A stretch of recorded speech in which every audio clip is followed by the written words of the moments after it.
Sobretot em sento en representació de la xarxa de museus d'història i com bé deia en David, com a membre de la comissió que l'ha impulsat des dels seus orígens, aquest projecte de divulgació històrica que a mesura que ha anat madurant hem vist com també s'anava impregnant de tota una mirada feminista, com no podia ser d'altra manera, i més com a part activa que som, per exemple, avui amb el grup de treball de museus i gènere, que ens ha anat donant el creixement, jo crec, en el que és l'explicació d'aquests escenaris, que ara veureu en què consisteixen.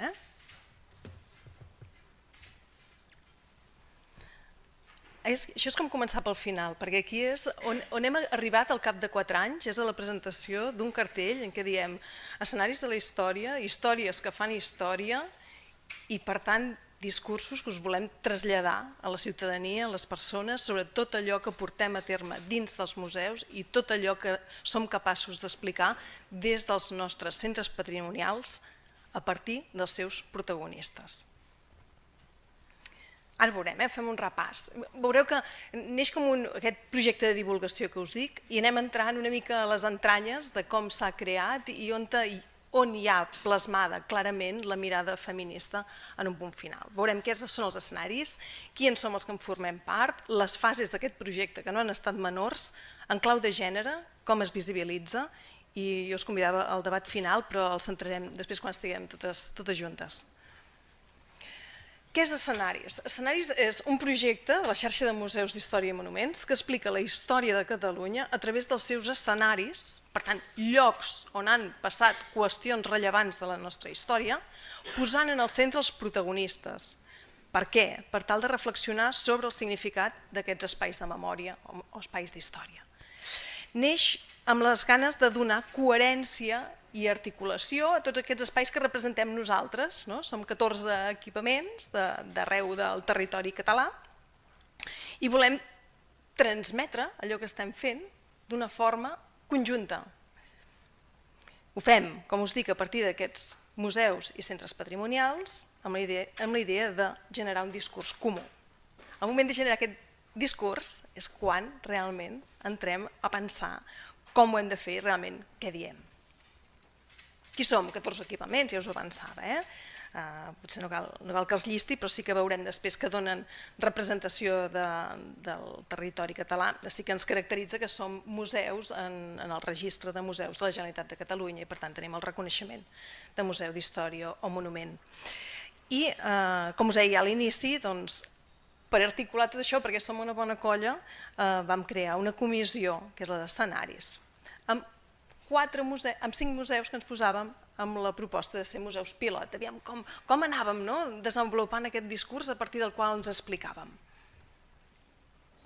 I em sembla que això no és menor, perquè aquí hi ha un compromís, primer d'igualtat entre tots els museus. Som una xarxa coordinada de forma totalment horitzontal, en què tothom té la mateixa veu, la mateixa capacitat d'aportació i amb els quals confiem en responsables perquè vagin articulant aquest gran projecte que era Escenaris i que partia sobretot d'aquestes voluntats que us explicava. Fase 0, reflexió. Hem de visibilitzar les cases museus i els espais de memòria, com us deia d'inici, i aviam, com ho fem? Fem un material, fem un dossier, fem una web, però anàvem a la cosa. I el que realment aquí ens estàvem plantejant era la reflexió. Tots a casa nostra tenim el discurs del nostre relat de municipi. En el meu cas, per exemple, director de la Casa Museu Verdaguer de Folgueroles, l'explicació de la història a partir d'un autor patrimonial, del patrimoni literari. Cadascú té el seu propi relat. Doncs com ho fem per relatar-nos tots junts i com ho fem també per convidar a la gent a conèixer de prop la memòria que entre tots preservem.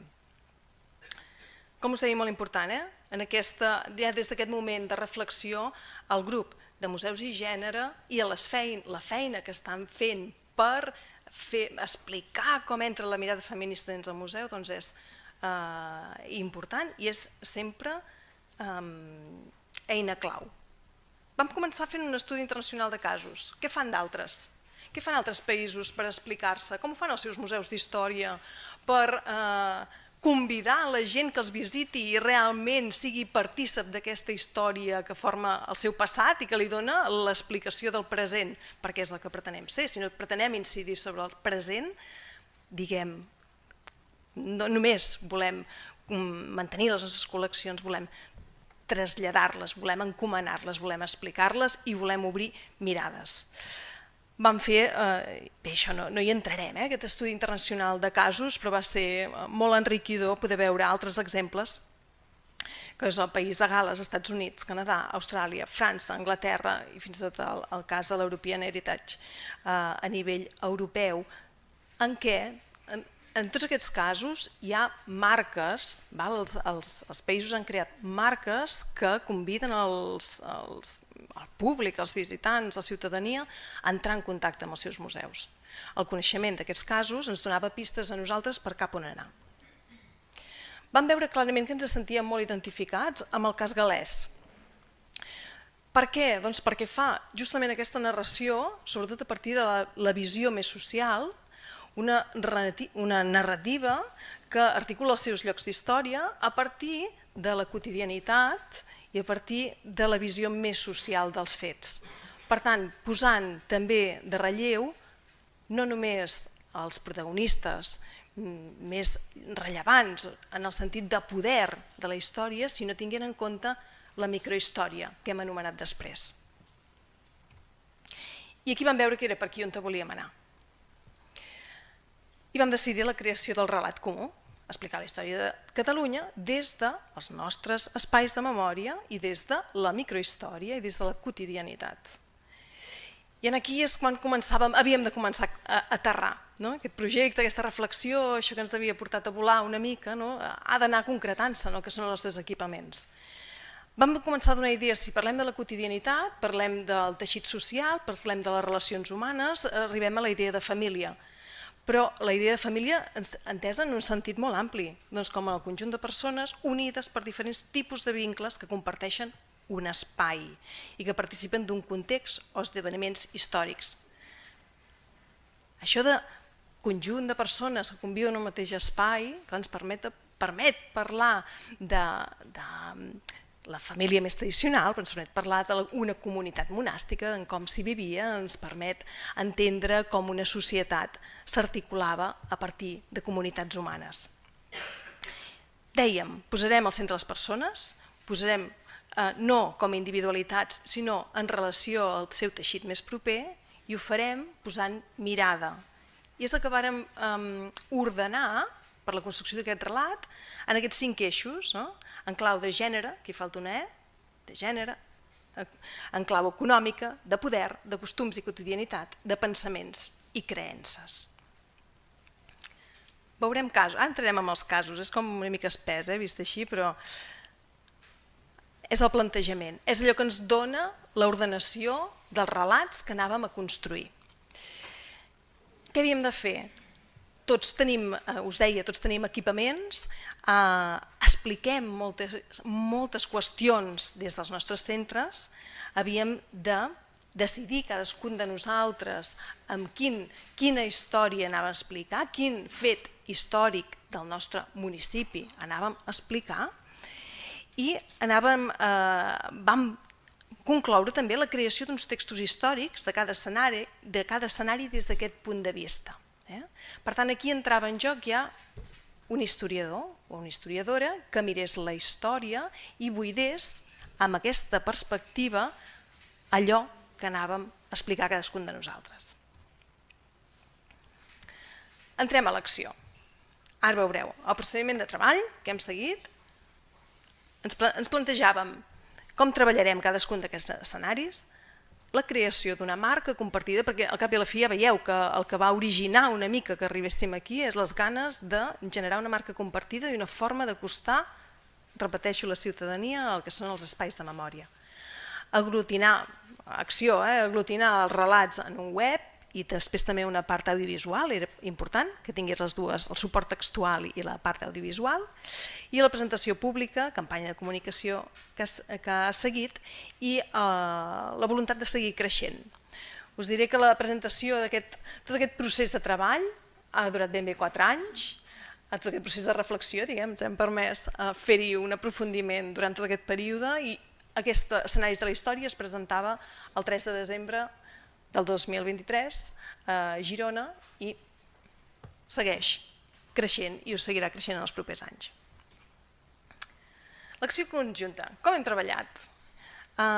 Tenim un equipament, cadascun dels nostres museus, cadascun de nosaltres decideix un lloc, una ubicació, a vegades el lloc no és coincident amb el museu mateix. Per exemple, el Museu de Lleida va triar una ubicació a Àger per explicar un fet històric.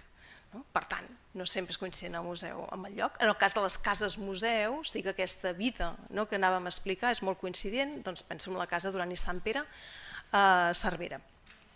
Cadascun de nosaltres triàvem un personatge. Bé, la tria del personatge no és menor.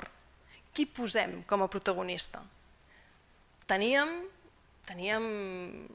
reis, comtes i comteses i tenim Blanca d'Anjou i n'estem molt orgullosos i és escenaris de la història. Però també tenim una criatura que narra unes llibretes, unes nenes del temps de la guerra relatant la guerra del 36 des de Girona. Tenim un carceller posat en una presó a Cambrils, perdoneu, a Tortosa. Tenim personatges que no formen part d'aquests personatges que la història ha relatat i que la companya abans deia, blanc, hetero, en un àmbit de poder. Hauríem de poder explicar els fets de la història des d'aquells que l'han protagonitzada, les persones, però tinguent en compte aquelles que han estat veus silenciades o menys visibilitzades. Per tant, la tria del personatge era important, la tria que feia l'equipament era important. I a partir d'aquí tenim un museu, un escenari, un personatge, tenim el museu que pivota tota aquesta narració, tenim un historiador, una historiadora que elabora aquest text històric centrat en un fet, el fet que hem triat, i aquí entra el tercer personatge important de la història, que és una escriptora. Estem parlant que volíem fer divulgació, volíem traslladar aquests fets històrics. El llenguatge és important i el fet que poguéssim encomanar aquests espais volia dir donar vida a aquests personatges que tots ells tenen una base històrica, sens dubte està perfectament documentada, parteix de la documentació dels nostres museus o de recerques fetes, però els hi volíem donar veu, volíem que parlessin. Llavors aquí ens permetem ficció. I la ficció li dona una escriptora que agafant el text històric relatat, doncs fa uns textos en què aquest personatge parla, i parla en clau de gènere, en clau de poder i creences, en clau econòmica, en totes les claus que volíem que parlés, que ens expliqués aquell fet des en primera persona. Sempre amb la idea que això ha d'arribar i ha de tenir una divulgació, creem una marca, que és, aquí veieu sencer, xarxa de museus d'història i monuments, però el cert és que el mateix procés d'escenaris de la història ens va portar a refer el logo de la xarxa de museus d'història, entenent que això era un projecte que realment exemplificava el que volíem anar a fer, que era un treball en xarxa perfectament col·laborat en què tots interveníem, i d'aquí neix. I sobretot en què la història s'explica a partir de la microhistòria. I creem un web. Aquí veieu la portada del web. He fet una captura de pantalla, aquí es veu un dels escenaris, en aquest cas de l'Hospitalet, en aquesta defensa de Can Serra, en què els protagonistes són la Pilar, l'Antonio i les reivindicacions veïnals. Bé, més val que no ens entretinguem a navegar pel web, però aquesta ho materialitzem en una pàgina web on hi ha cadascun d'aquests 14 escenaris que hem treballat i on, veieu, hi ha un mapa en què la gent s'hi pot moure amb facilitat. Aquests punts són els llocs on hi ha museus, on hi ha escenaris, sempre vinculats al museu, com es desplega aquí a la casella, i Una línia temporal, i s'hi pot anar a l'escenari per un avió o per l'altre. La línia temporal, clar, ens permet identificar tots els moments de la història que estem relatant i també internament també ens permet identificar els buits i les coses que ens queden per explicar, que són moltes. Entrem en un cas, aquest de la Margarita Ros i el naixement de la consciència proletària. Aquest és l'aspecte que es desplega per cadascun dels escenaris que hem triat, i tot es pot trobar en aquest web. La presentació, les imatges, un vídeo que passa a nivell de resum tot el que acaba sent el relat que hem construït a partir d'aquesta narrativa conjunta i per àmbits. Si entrem al detall, ho veieu, és en clau econòmica, de poder, de gènere, costums i quotidianitat, pensaments i creences. La història, aquesta aquí a la mà esquerra, la història diu, és el text de l'historiador. Aquí també, en el moment teníem posat l'historiador, i diu, no, no, sisplau, finalment és la història diu, la qüestió del llenguatge, i després el desplegament de cadascun d'aquests àmbits. Si veiem, he fet com un tall. Veieu aquí, per exemple, la veu de qui parla és la Margarita. I aquesta Margarita ens explica tot aquest moment, doncs, ara estem saltat som a Mataró.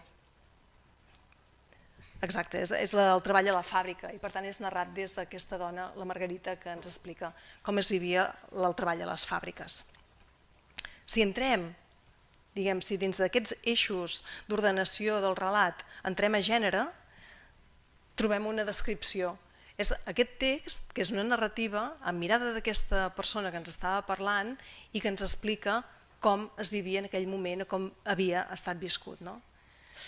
Per exemple, les úniques que semblen no tenir ni veu ni vot a la fàbrica són la viuda i les filles del senyor Gaietà, que no les veiem mai, tot i que diuen que també tenen part a l'empresa. Són els fills els que decideixen i donen les ordres des del seu despatx.